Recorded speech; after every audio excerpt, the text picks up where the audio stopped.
Saudara, pemerintah mulai membongkar pagar laut di Tangerang, Banten. Lantas bagaimana pengusutan pihak yang bertanggung jawab memasangnya? Dan mengapa ada sertifikat hak milik serta hak guna bangunan di area laut?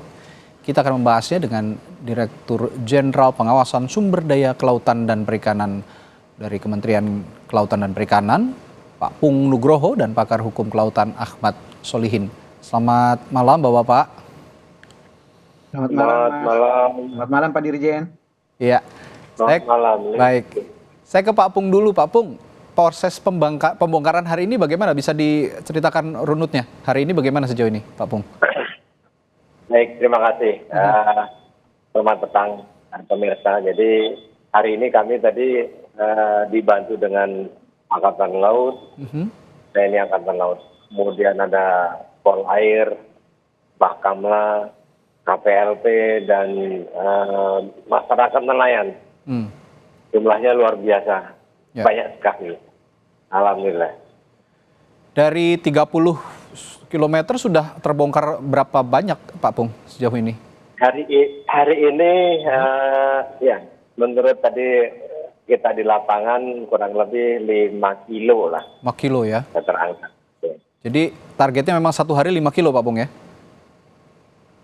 Enggak juga. Tadi sehari, itu setengah hari tadi. Oh, itu karena tadi setengah pagi hari. kan kita masih acara dengan VIP. Oke. Jadi sebenarnya kalau dioptimalkan bisa lebih dari itu ya, Pak Pung ya. Sehingga mungkin sehingga mungkin dalam beberapa hari ke depan ya kira-kira 4-5 hari ke depan sudah bisa terbongkar semua ya, Pak Pung ya? Cuaca juga mempengaruhi. Cuaca ya, oke. Karena hari ini cuaca sangat bagus sekali ya. Alhamdulillah cuacanya keren hari ini. Ya. Konon banyak juga nelayan yang terlibat dalam pembongkaran ini. Mekanismenya atau pada praktiknya seperti apa, Pak Pung? Baik, jadi tadi juga dari nelayan ya itu 233 kapal saat itu yang masuk di dalam catatan kita melaporkan kalau satu kapal 5 orang ini sudah 1.000 lebih kan. Artinya ini bentuk bagaimana masyarakat itu berpartisipasi, rindu dengan hal-hal yang kerjasama dengan aparat. Oke. Terlebih juga ini untuk kepentingan mereka juga ya, Pak Pung ya, karena wilayah tangkapan mereka juga terganggu dengan adanya pagar laut ini. Bukan begitu ya, Pak Pung? Betul sekali. Jadi aparat hadir di sini.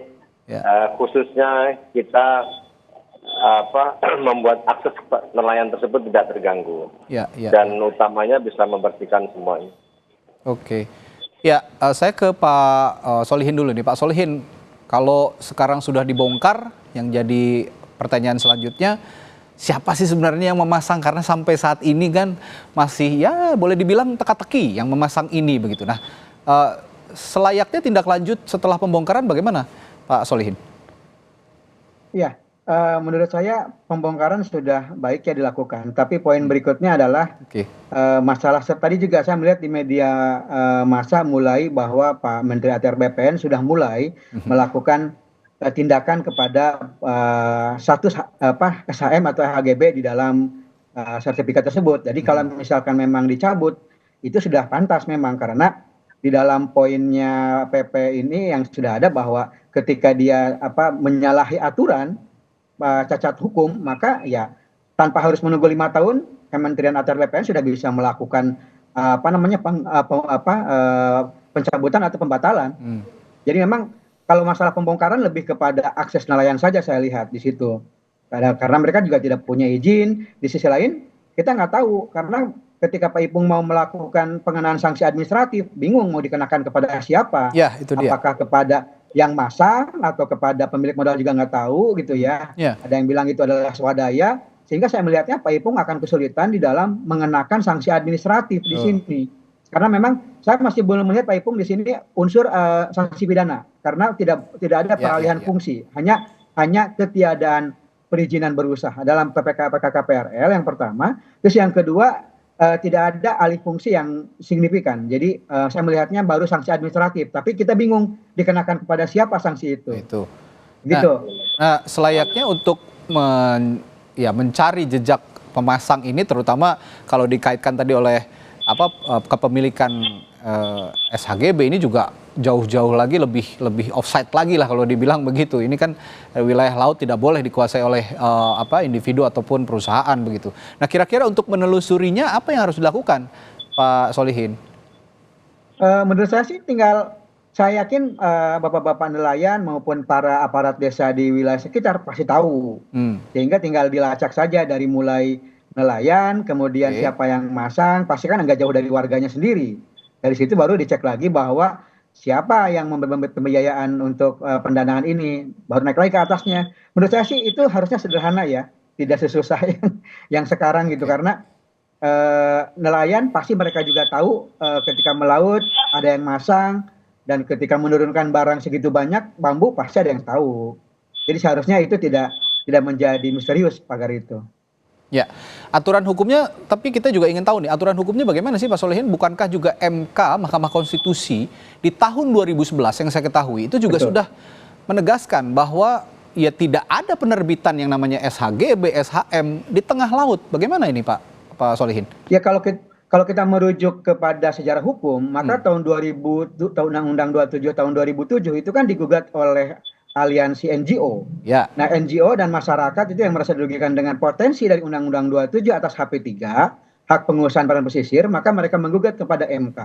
MK tahun 2010 melalui putusannya nomor 3 tahun 2010 memenangkan perkara gugatan para aliansi NGO, yang kemudian yang lucunya tahun Permen ATR 17 tahun 2016 masih mengeluarkan kata-kata bahwa hak atas tanah di perairan. Artinya Permen ATR ini adalah mengangkangi putusan MK. Itu dia. Padahal pada Undang-Undang 1 2014 revisi amandemen Undang-Undang Pesisir itu jelas di situ dari hak berubah menjadi izin. Ya. Nah ketika misalkan karena apa? Putusan yang ditetapkan oleh MK itu dasarnya adalah apabila ini menjadi hak dan dikuasai, maka pihak yang berpotensi itu adalah nelayan. Dan pemilik modal pasti akan memenangkan setiap perkara ini karena mereka pasti akan kalah. Makanya Mahkamah Konstitusi memenangkan gugatan. Nah, lucunya tahun 2016 tadi kok keluar Permen ATR BPN, penataan pertanahan di wilayah pesisir dan pulau-pulau kecil yang di dalamnya memuat mengenai perairan hak atas tanah di perairan. Itu yang menjadi aneh gitu ya. Terus berikutnya ini yang ditekankan oleh saya belum melihat ya Mas gitu. Ya, ini yang ditekankan oleh Anda tadi Pak Solihin bahwa Kementerian ATR BPN yang menterinya pada saat itu kalau saya tidak salah ada Pak Sofyan Djalil, tadi juga ada beberapa menteri lain. Ini juga dianggap mengangkangi begitu ya putusan MK jadinya ya kalau menerbitkan. Betul, kalau saya melihatnya kok bahkan yang lucunya saya melihatnya bahwa kalau dulu peraturan menteri itu kan cukup di Biro Hukum.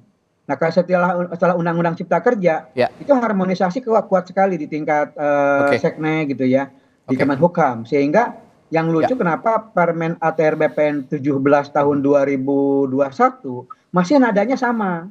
Meskipun ada klausul di pasal 197 itu kan bahwa kegiatan pemberian hak atas tanah itu harus didahului dengan persetujuan atau konfirmasi KKPRL dari KKP. Terus yang kedua, yang tadi yang lebih parahnya lagi adalah setelah penguasaan tersebut berlaku 20 tahun. Turun-temurun 20 tahun secara berturut-turut. 3 kata kunci itu. Dan itu yang kemudian dinafikan oleh terbitnya sertifikat tersebut. Sebelum saya lebih jauh menanyakan ke Pak Pung tindakan kolaboratif antara Kementerian KKP juga dengan ATR BPN untuk mengetahui siapa sebenarnya yang memasang ini, saya ingin menanyakan dulu Pak Pung. Tadi ketika bongkar-bongkar pagar laut ini kan ada juga nelayan yang ikut serta begitu membongkar, membantu begitu, banyak sekali jumlahnya. Ada yang curhat nggak sih Pak ke Kementerian KKP bahwa ini sebenarnya sudah jauh-jauh hari ada yang masang dan pihak tertentunya disebut begitu oleh para nelayan ini. Ada cerita-cerita seperti itu nggak sih Pak Pung? Nggak ada. Nggak ada ya? Tadi nelayan itu euforia ya, bisa kerjasama dengan aparat, bisa mengambil melepas bambu-bambu. Jadi nggak ada cerita-cerita kayak gitu. Oke. Jadi ini murni membantu Kementerian KKP dan TNI Angkatan Laut untuk ini ya, untuk sama-sama membongkar ini. Ini terakhir Pak Pung sebelum Anda ada keperluan lain untuk berangkat, saya tanya ini jaraknya dari pesisir jauh atau dekat, Pak. Kira-kira berapa jauh jaraknya? Kurang lebih ada yang 500 meter, yang 700 meter. Oh, 500 hingga 700 meter. Sebenarnya tidak terlalu jauh begitu ya, sehingga ada, ya boleh dalam tanda kutip, akal-akalan sedimentasi alami itu tadi yang disebutkan oleh Pak Sakti Wahyu Trenggono, Pak Menteri ya. Ini yang juga terus nanti akan ditelusuri tindakan kolaboratif dari KKP dan juga Kementerian ATR BPN. Baik, terima kasih Pak Pung. Sepertinya ada keperluan lain untuk segera meninggalkan Sapa Indonesia Malam. Terima kasih sekali lagi Pak Pung sudah bergabung bersama kami di Sapa Indonesia Malam. Sampai jumpa lagi, sehat selalu. Dan kami lanjutkan perbincangan dengan Pak Solihin. Nah Pak Solihin, ternyata nelayannya juga kan seperti Pak Pung bilang tadi tidak mengungkap sebenarnya siapa yang memasang ini. Lalu ya mau tidak mau masyarakat, pemerintah menelusuri sendiri sebenarnya keberadaan atau siapa dalang dibalik ini semua, begitu Pak Solihin ya? Iya, mau tidak mau tim dari Kementerian Kelautan atau misalkan dari para pihak, karena ini kan ranahnya administratif ya. Jadi kalau administratif maka mau tidak mau itu ranahnya teman-teman di KKP. Maka teman-teman KKP harus bekerja keras di dalam mengungkap sebenarnya siapa yang memasang itu. Nah ini poin-poin yang perlu kita perhatikan. Ya. Karena kalau misalkan ranahnya pidana bisa saja masuk kepolisian, bisa masuk AL. Tapi dalam konteks ini yang masuk adalah teman-teman karena sanksi administratif, tidak ada kerusakan yang masif, hanya lebih kepada gangguan kepada nelayan, maka teman-teman di PSDKP, KKP, apalagi di sini Polsus nanti yang ranahnya Polsus di SDK, dia harus melakukan investigasi di tingkat tapak. Sebenarnya kan kalau mengacu ke pernyataannya Kementerian ATR BPN, nama-nama perusahaan ini kan sudah disebut juga ya Pak Solihin ya. Tapi kenapa tidak secara eksplisit dimintai tanggung jawab kepada perusahaan-perusahaan ini? Apa kendalanya kira-kira?